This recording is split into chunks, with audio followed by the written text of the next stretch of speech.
মানুষকে যদি জাহান্নামী করতে হয়, আল্লাহর ইবাদত যদি কেউ কম বেশ করুক আর নাই করুক, আল্লাহ তাকে মাফ করে দিলেও দিতে পারে, পারে কিনা? কিন্তু রাসূলুল্লাহর সঙ্গে যদি কেউ বেয়াদবি করে, নবীজিকে যদি কেউ খাটো করতে চায়, আল্লাহ বলেন আমার ইজ্জত এবং জালালের কসম, আমি আল্লাহ তাকে জান্নাত তো দিবই না, ক্ষমা করব না, জাহান্নামে দিব, তার মুখের দিকেও আমি আল্লাহ তাকাবো না। শয়তানটা জানে না, এই জন্য শয়তানটা শুধু আল্লাহর ইবাদত করে করুক, কিন্তু রসুলের বিরুদ্ধে কি করে দাঁড় করা যায় এই ব্যবস্থাটা করি। কারণ রসুলের বিরুদ্ধে দাঁড় করাতে পারলে তো কপাল ফুরিয়ে গেল, বলেন ঠিকই ঠিকই।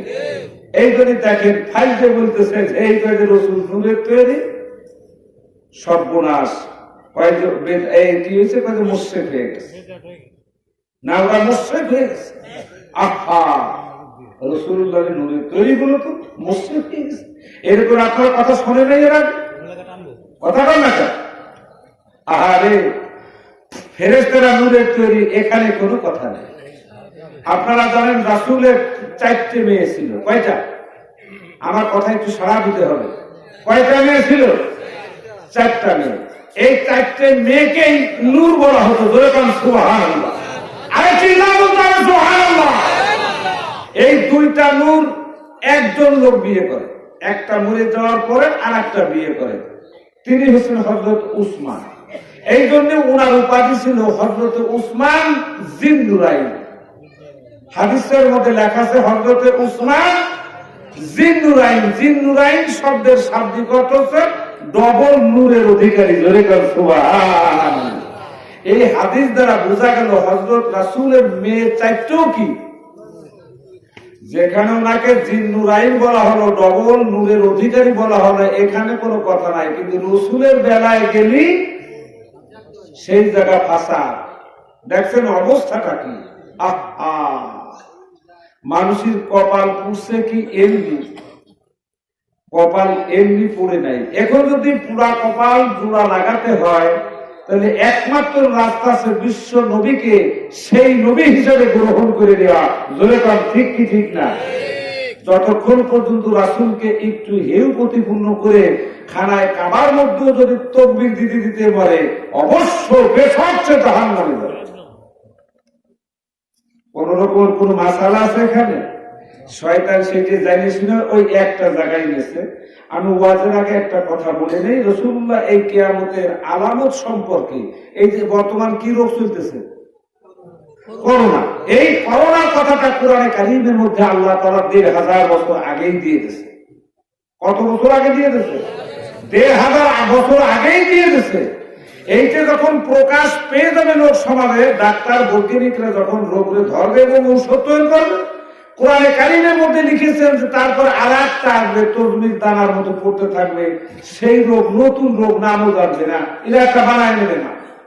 এই যে করোনা, এটা একটা বানায় নিচ্ছে, ওই রকমের সেই রোগটা এরকম বানায় নেবে একটার পর একটা। তার আবার ঔষধ যখন তৈরি হয়ে যাবে তখন আর একটা আসবে। এই কিয়ামতের আলামত সম্পর্কে আল্লাহ রাসূল যখন বলতেছিলেন, বলতে বলতে বলতে উনি বলে ফেললেন কিয়ামতের আলামত ৭৯টা। কয়টা? ৭৯টা আলামত উনি বলতে গেলেন পরপর। ১, ২, ৩ নম্বরে যে বলতেছেন অমাসাজিদুন আমিরাতুন ওয়াহিয়া খারাবুন মিনাল হুদা, বুখারী শরীফের হাদিস। রাসূল বললেন সাহাবারা, কিয়ামতের আগে প্রমাণ আলামত স্বরূপ এই সমস্ত নিদর্শন তোমরা দেখতে পাবা। আমার উম্মতের মধ্যে সমস্ত মসজিদ গুলো পাকা হয়ে যাবে। এই যে একটা মসজিদ, এটা কিন্তু এখনো পাকা হয় নাই, হয়েছে? আমি বলে দিয়ে গেলাম 10 বছরের মধ্যে দেখবেন এই মসজিদ পাকা হয়ে যাবে, বিরাট বিল্ডিং হবে এখানে মসজিদ। রাসূলুল্লাহ বলছেন আমার উম্মতের মধ্যে শেষ জামানায় কিয়ামতের ৩ নম্বর আলামত যে মসজিদ গুলো সব পাকা হয়ে যাবে, বড় বড় বিল্ডিং হয়ে যাবে, বড় বড় ইমারত হবে। অমাসাজিদুন আমিরাতুন ওয়াহিয়া খারাবুন মিনাল হুদা, কিন্তু সেই মসজিদের মধ্যে হইচই আর গন্ডগোল আর মারামারি হবে। বাংলাদেশে এমন কোন মসজিদ আছে নাকি মসজিদ হওয়ার পরে গন্ডগোল হয় নাই? ওই ইফতার নিয়েই হোক, না ইমাম নিয়েই হোক, না বেতন নিয়েই হোক, না যা নিয়েই একটা হোক, হয়েছে কি হয় নাই? রাসূলুল্লাহ বলছেন যখন মসজিদের মধ্যে গন্ডগোল হবে, হইচই, বলবা কিয়ামত অতি নিকটবর্তী। সেই জামানায় সেই সময় এক শ্রেণীর আলেম হবে। কার কথা? আরে একটু জোরে কোন, কার কথা? রাসূলের কথা। রাসূলুল্লাহ বলছেন সেই জামানায় এক শ্রেণীর আলেম হবে। সে সমস্ত আলেমেরা এই দুনিয়াতে ফাসাদ সৃষ্টি করবে। কি সৃষ্টি করবে? আমার সুন্নতকে তারা বেদাত বলে ঘোষণা দেবে। আমার কথার সাড়া দিতে হবে, তার আলামত পাওয়া যাচ্ছে। 3 নম্বর হলো এরা আলেম পয়দা হবে, এই আলেমরা দুনিয়াতে ফাসাদ সৃষ্টি করবে। সে ফাসাদটা কি নিয়ে? আমার সুন্নতকে তারা বেদাত বলে ঘোষণা দেবে। আচ্ছা, যে কোনো দোয়ার সময় হাত উঠায় দোয়া করা কি? আরে জোরে বলো, সুন্নাত। এই সুন্নাতকে তারা বেদাত বলে ঘোষণা দেবে। আল্লাহ নবী বলেন সাহাবারা, মান তামাসসাকা বিসুন্নতি ইনদা ফাসাদি উম্মতি ফালাহু আজরু মিআতা শাহিদ, রাওয়াহু বাইহাকি। আও কামা ক্বালা আলাইহিস সালাতু ওয়াস সালাম।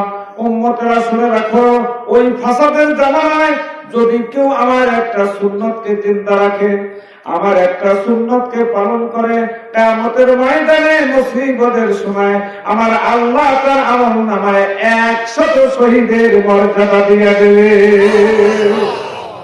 যত কিছু রুহানি হোক আর যেই হোক না কেন, যদি বলে মুনাজাত করা যাবে না, হাত উঠানো যাবে না, আপনারা কিছুটা মেনে নেবেন? আরো করে কম মেনে নেবেন? শয়তান চায় আল্লাহর বান্দারা শহীদের মর্যাদা পেলেই তো বিনা হিসাবে আল্লাহর জান্নাতে চলে যাবে। মানুষ যদি বিনা হিসাবে আল্লাহর জান্নাতে চলে যায়, ক্ষতিকার। চিল্লায় কোন ক্ষতিকার? এই ক্ষতি শয়তান নিতে চায় না। এই জন্য বান্দাগুলোকে জাহান্নামে নেওয়ার জন্য ওই কথাটা বলছে, এটা করা যাবে না, ওটা করা যাবে না। মানা যাবে? জোরে কোন মানা যাবে? খবরদার মানা যাবে না। দলিল দিয়ে কথা বলি, ওরা তো দলিল নিয়ে সামনে আসে না। দেখছেন কোন সময় আসতে দেখছেন কখনো? আল্লাহ তাআলা নিজেই বলতেছেন, উদউনি আস্তাজিব লাকুম। বান্দারে তুই আমার কাছে দোয়া কর, আমি তোর দোয়া কবুল করে নেব। দোয়ায় ভাগ্যে পরিবর্তন হয় না? হয় না? আরে তোরে কোন হয় কি হয় না? আরে শয়তান ওই জায়গায় লাগছে যাতে ভাগ্যে পরিবর্তন না হতে পারে, মুসলমানের কপাল যাতে পুড়ে যায়, ভাগ্যে পরিবর্তন যাতে না হয়, এই জন্য দোয়ার থেকে সরাই দিতেছে। আপনারা কি সরে যেতে চান? আরে ধরে কোন সরে যেতে চান? কোরআনে কারিমের মধ্যে দোয়া কোন জায়গা পায় না। আমার আল্লাহ 30 পারা সূরা ইনশিরার মধ্যে বলতেছেন, ফাইজা ফারাগাতা ফানসব ওয়া ইলা রাব্বিকা ফারগাব। হাবিবরে আমার, আপনার যখন নামাজ শেষ হয়ে যায়, আপনি নামাজ শেষ করে আপনার রবের নিকটে কায় মনে প্রার্থনা করুন, দোয়া করুন। জোরে কোন সুবহান। হাবিবকে হুকুম করা মানে সেটা আমাদের করতে হবে না? আমাদের করতে হবে না? ওরা দোয়া বলে পায় না কোন জায়গা। দেখেন, সর্বদা আল্লাহর বিরোধিতা করে, তার নাম কি? একটু জোরে বলতে হবে, তার নাম কি? আর শয়তানের অনুসারীরাও সেই কাজে লেগে গেছে। আমরা কি শয়তানের অনুসরণ করব? না, নবীর অনুসরণ করব। আর আমি যে কোনো ব্যাপারে, যে কোনো অবস্থায়, যে কোনো সময় আল্লাহর কাছে যা চাইছে, নবীরা সঙ্গে সঙ্গে 2খানা হাত উঠাই চাইছে। মসজিদের মধ্যে নবী আমার বসে আছেন। আবু হুরায়রা রাদিয়াল্লাহু তাআলা 34 বছর বয়সের যুবক, মসজিদের কোনায় বসে ফেফা করে কান্দে। কষ্ট হয় কাঁদে? ফেফা করে যখন কান্দে, আমার নবী, আপনার নবী, দয়ার নবী জিজ্ঞেস করেন, আবু হুরায়রা কান্দো কেন, কি হয়েছে? আবু হুরায়রা কান্দে আর বলেন, ইয়া রাসূলুল্লাহ, ইয়া হাবিবাল্লাহ, মা আমাকে মারছে। কয় বছর ছেলের মারছে? 34 বছর বয়স আবু হুরায়রার বয়স। আমরা কি তা পারি মারতে? হ্যাঁ, দেখেন আমরা কেমন মা, কেমন বাপ। যেমন বাপ মা সেমন। ওই যে ডুবরার হুজুর বলতেন, আমরা যেমন ভূত, বিয়ে করছি পেটলি, জন্মাইছি বিশেষ। আর আবু হুরায়রা 34 বছর বয়স সেই ছেলের মারছে। নবী আমার বলেন, আবু হুরায়রা তোমাকে মারলো কেন? মায়ের সঙ্গে কোনো বেয়াদবি করেছো না কোনো মুস্তাকি করেছো? আবু হুরায়রা মাথা নাড়া দিয়ে বলে, ইয়া রাসূলুল্লাহ, ইয়া হাবিবাল্লাহ, আমি মায়ের সঙ্গে কোনো বেয়াদবিও করি নাই, কোনো মুস্তাকিও করি নাই। নবী আমার বলেন, আবু হুরায়রা তাহলে মারলো কেন? হুজুর, আপনার দরবার থেকে বাড়ি যেতে আমার অনেক রাত হয়ে যায়। আমি বাড়ি গেলে আমার মা আমাকে জিজ্ঞেস করলো, বাবা আবু হুরায়রা রে, বাড়ি আসতে এত রাত হলো কেন? আমি বললাম, মা, আমি এমন একজন লোকের দরবারে ছিলাম যার কদমে চুমা দিতে বললে জীবনটা ধন্য হয়ে যায়। সুবহানাল্লাহ। মা আমাকে জিজ্ঞেস করলো, বাবা আবু হুরায়রা এমন ব্যক্তি কে রে যার কদমে চুমা দিলে, কদম চেনেন আপনারা কি? কদমে চুমা দিলে জীবন ধন্য হয়ে যায়, সেই লোকটা কিরারে? আমি বললাম, মা, সেই লোকটা হচ্ছে মক্কা নগরের আব্দুল্লাহর এতিম পুত্র নবী মুহাম্মাদুর রাসূলুল্লাহ। হুজুর, আমার মা মুশরিকা, আপনার নাম শোনার সাথে সাথে আমার মার গায়ে আগুন জ্বলে উঠলো। অমনি আমাকে ধরে মার আরম্ভ করলো, আর বলতে লাগলো, তুই তার দরবারে আর যাবি নাকি? যদি তুই তার দরবারে যাস, আমার বাড়ি তোর জায়গা নাই, হয় তোর দরবার ছাড়তে হবে না আমার বাড়ি ছাড়তে হবে। তুই দুইটার কোনটা ছাড়বি বল? আমি মায়ের খেতে লাগলাম আর বললাম, মা, তুমি বুড়ি মানুষ, তোমার গায়ে যত জোর আছে মারতে থাকো। তোমার মায়ের খেতে খেতে তোমার বাড়ি শুধু তাম দুনিয়াটা ছেড়ে দিতে পারি মা, তবু বিশ্ব নবীর দরবার ছাড়তে পারি না। আজকে আমাদেরকে অঙ্গীকার করে যেতে হবে, দুনিয়ার সবকিছু আমরা ত্যাগ করতে পারি, ছেড়ে দিতে পারি, বিশ্ব নবীর মহব্বত ছেড়ে দিতে পারি না। পারি? চিল্লাই কোন পারি? এই সামিয়ানাটা ভেদ করে সপ্তম আসমানকে পাড়ি দিয়ে আরশে আজিম হয়ে মদিনায় পৌঁছায় দিতে হবে। যত কিসেমের অর্থ হোক, স্বার্থ হোক, টাকা হোক আর সোনা হোক, কোন তার বিনিময়ে রাসূলের মহব্বতকে আমরা ছেড়ে দিতে পারি? আরো জোরে আল্লাহ, আপনি আরশে আজিম থেকে শুনুন, বিশ্ব নবী আপনি মদিনা মুনাওয়ারা থেকে শুনুন, আপনার উম্মতরা কোনো কিছুর বিনিময়ে আপনার মহব্বত ত্যাগ করতে পারি না। চিল্লায় বল মারহাবা। হুজুর, এই কথা বলার পরে আমার মা আমাকে গলা ধাক্কা দিয়ে বাড়ি থেকে বের করে দিল, যা, আমার বাড়ি তোর আর জায়গা নাই। নবী আমার বলেন, আবু হুরায়রা, তোমার মায়ের বিরুদ্ধে আমার কাছে নালিশ করতে এসেছো, তোমার মা তোমাকে মারছে, আমার করবার কিছু নাই। সুবহানাল্লাহ। মা মেরেছে, মায়ের বিরুদ্ধে নালিশ আব্বার কাছে চলে না। মারহাবা। মার বিরুদ্ধে নালিশ করে না, আজকে পাড়ার চাষিদের কাছে করে না, অন্য মাসির কাছে করে না। বিশ্ব নবী কি বলতেছে, আবু হুরায়রা, মার বিরুদ্ধে নালিশ আব্বার কাছে চলে না, মার বিরুদ্ধে নালিশ নবীর কাছে চলে না, মার বিরুদ্ধে নালিশ আল্লাহর কাছে চলে না। وَقَضَى رَبُّكَ أَلَّا تَعْبُدُوا إِلَّا إِيَّاهُ وَبِالْوَالِدَيْنِ إِحْسَانًا। মায়ের বিরুদ্ধে নালিশ কার কাছে চলে না? আরো ধরে কোন কার কাছে চলে না? ও কপাল পোড়া জাতিরা, মায়ের বিরুদ্ধে যখন আর একজনের কাছে নালিশ করো, কপাল কি পড়ছে খালি খালি, তেনা মুখে লাগালি করোনার থেকে বাঁচবা না। করোনায়, এই তেনায় করোনা থেকে তোমাকে বাঁচাতে পারবে না। এই করোনা থেকে যদি বাঁচায় মা বাপের দোয়ায় আবার আল্লাহ। ঠিক কিনা? আসল ছেড়ে দিয়ে মানুষ পালায় বেড়াইতেছ, আসল তো ছিললে না।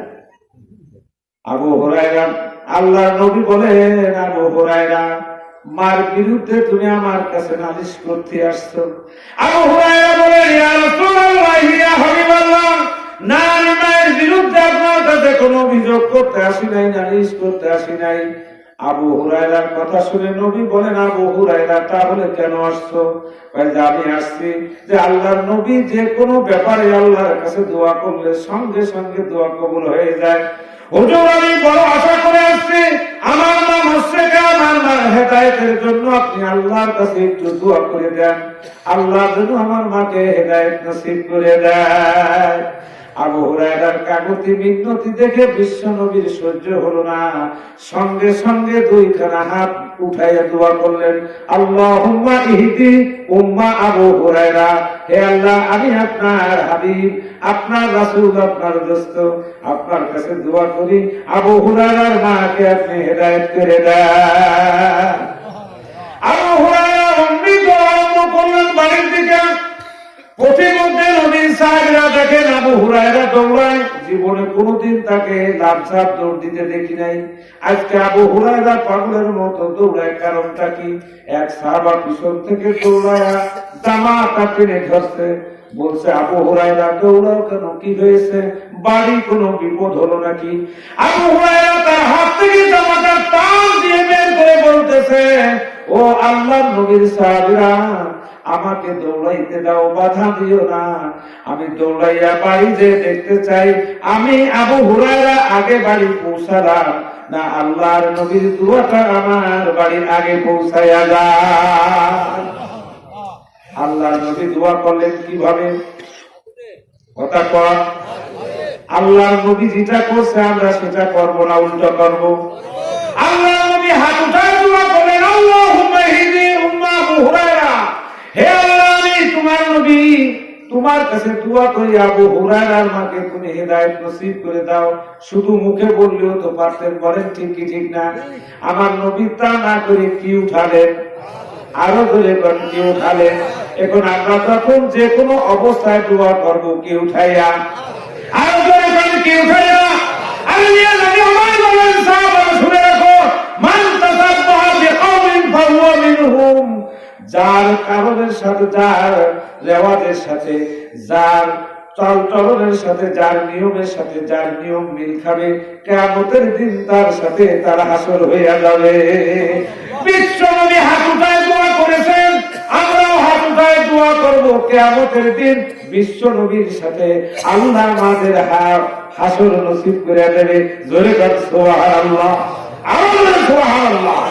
বিশ্ব নবীর সাথে হাসর হোক, তাকে আপনারা চান?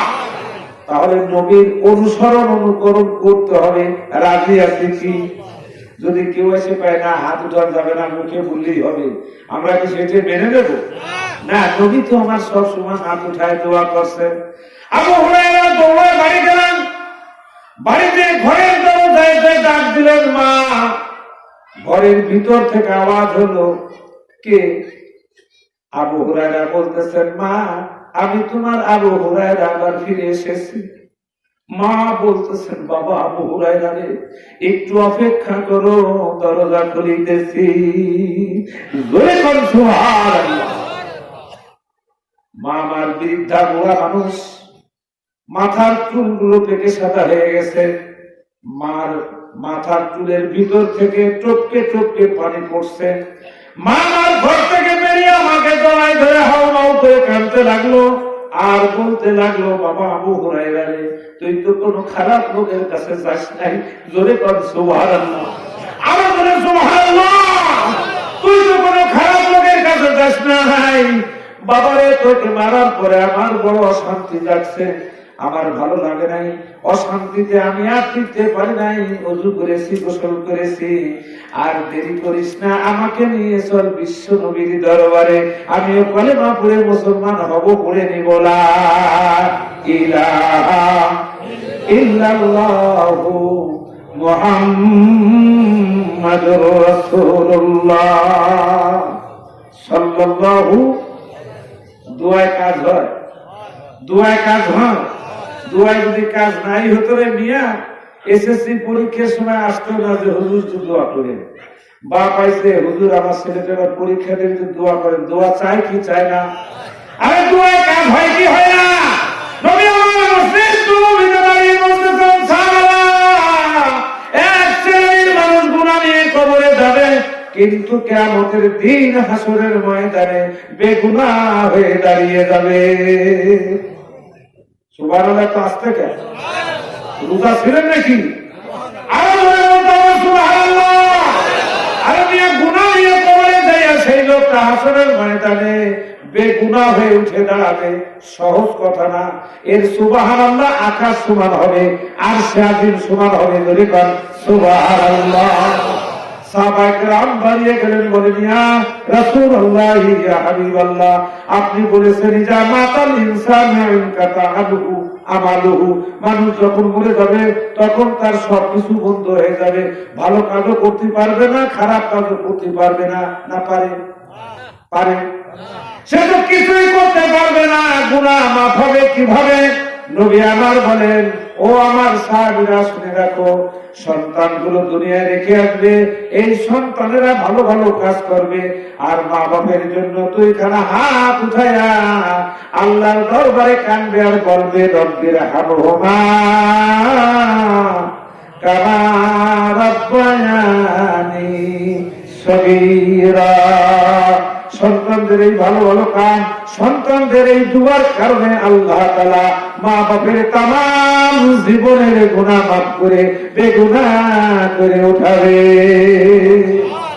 দোয়া কাজ হয় না? দোয়া কাজ হয় না? সূরারা কয় যে না, দোয়া করা যাবে না, খাওয়া যাবে না, খাওয়ানো যাবে না, বলে না? বলে না? কত খাসলা কার খাসিয়ত ঢোকসেদের মধ্যে? শয়তান চায় আদমের সুখ, আদম সন্তানের শান্তি কি শয়তানের চায়? শয়তানের অনুষ্ঠানটাও কি চায়? আপনারা কি সেটি মেনে নেন? আরে কায়দারে বন্ধ করেছে তা কয়েছে না। আচ্ছা, মানুষ গুনাহ নিয়ে মরে না? আমরা যারা এই যে গুনাহগার না, মরার পরে আমরা তারে গোসল দিয়ে জানাজার নামাজ পড়ে দোয়া করে কবরে নামাই। কি বলে? এই দুয়াটা করো আজকাল বন্ধ করে দিতেছে। আছে না? কেন বালাই যাবে আছে? ওরা কার অনুসারী আপনারা তো বুঝে নেন।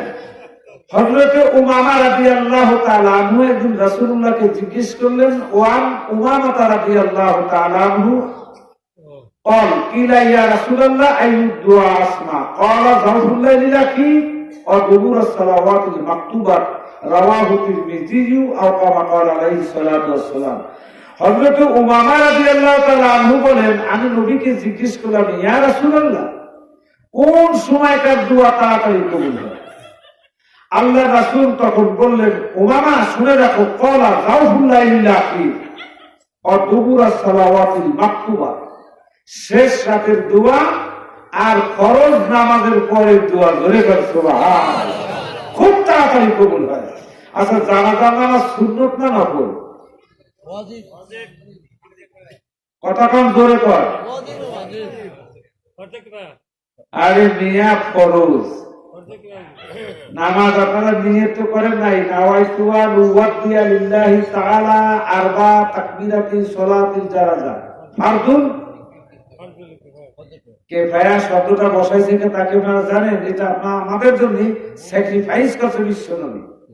কি নামাজটা তো ফরজ, কিফায়া করছে এই জন্যই যে 10-এর মধ্যে একজন করলে 10-এর হক আদায় হয়। কথাটা বোঝেন নাই?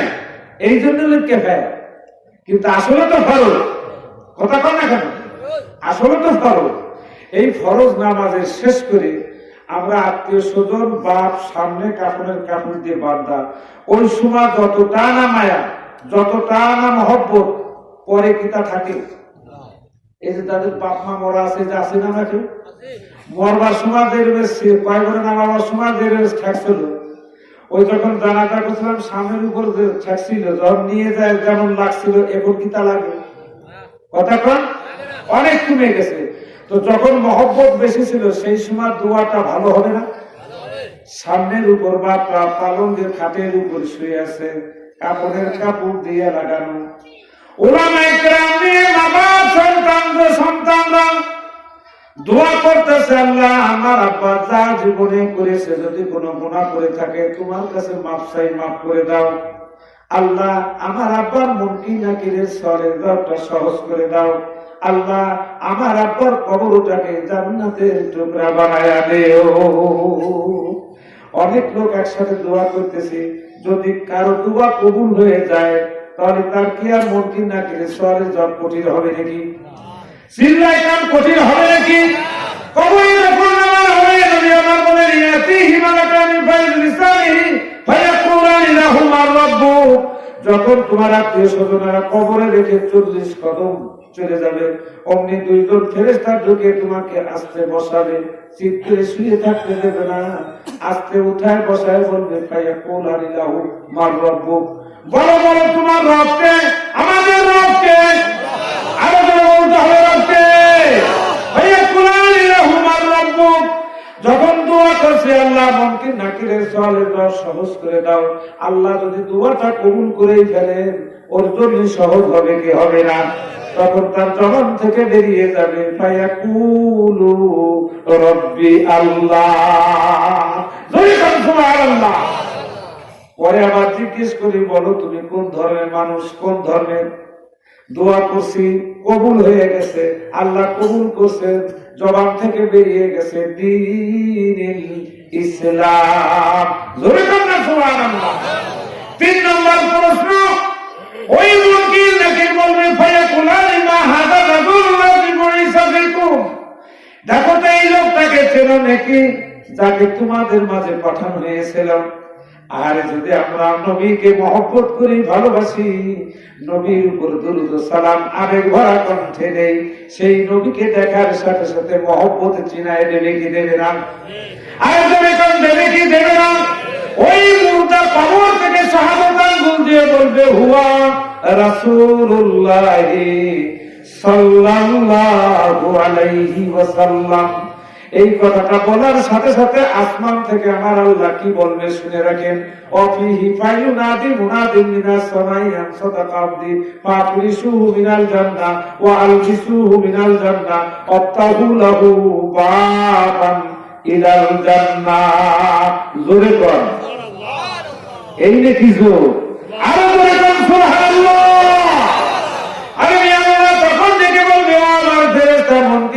আমার এই বান্দা বান্দিকে আর ডিস্টার্ব করিস না, আমার এই বান্দা বান্দির শরীরে বেহেশতের দড়ির পোশাক পরাইয়া দে, আমার এই বান্দার কবরে জান্নাতের বিছানা বিছাইয়া দে, আমার এই বান্দার কবর থেকে জান্নাতুল ফিরদাউস পর্যন্ত দরজা খুলে দে। কিসের কারণে? কথা কন্যাকে কিসের কারণে? শয়তান দেখলো এই দোয়া করার কারণে তো জান্নাতি হয়ে যাবে। আদম সন্তান জান্নাতে যাক, তাকে শয়তান চায়, সিলাইতান চায়। এই জন্য শয়তান চেষ্টা করতেছে যে করেই হোক আদম সন্তানকে জান্নাত থেকে ফেরায় রাখতে হবে। আমরা কি শয়তানের অনুসরণ করব? সিলাইতান আল্লাহ তাআলা নিশ্চয়ই বলেছেন বারবার করে, ইয়া বানি আদম আল্লাহ তা'বুদুশ শাইতান ইন্নাহু লাকুম আদুউম মুবিন। শয়তান আমাদের দোস্ত কি? শত্রু। কে বলে দিল? আর এখন কে বলে দিল? খবরদার খবরদার তার অনুসরণ করবে না, তার কথা মতো চলবে না, সে যেটা করতে বলে ওটা করবে না। আমি আল্লাহ, আমি যেটা বলি সেটা কর। আমার আল্লাহ বলেন উদউনি আস্তাজিব লাকুম। বান্দা দোয়া কর, আমি দোয়া কবুল করে নেব। পাহাড় পাহাড় গুনাহ করে আমার বান্দা আমার কাছে যদি একবার হাত উঠায়া আমার দিকে তাকায় খাম দেওয়ার বলে আল্লাহ মাফ করে দাও, আমি আল্লাহ আমার ইজ্জত এবং জালালের কসম দিয়ে বললাম, বান্দার চোখের পানি নাকের মাঝখানে আসতে দেরি হবে, আমি আল্লাহ আমার বান্দার গুনাহ মাফ করে দিতে দেরি করব না। বান্দার গুনাহ মাফ হোক শয়তানটা চায়, আপনাকে তাই মেনে নেবে?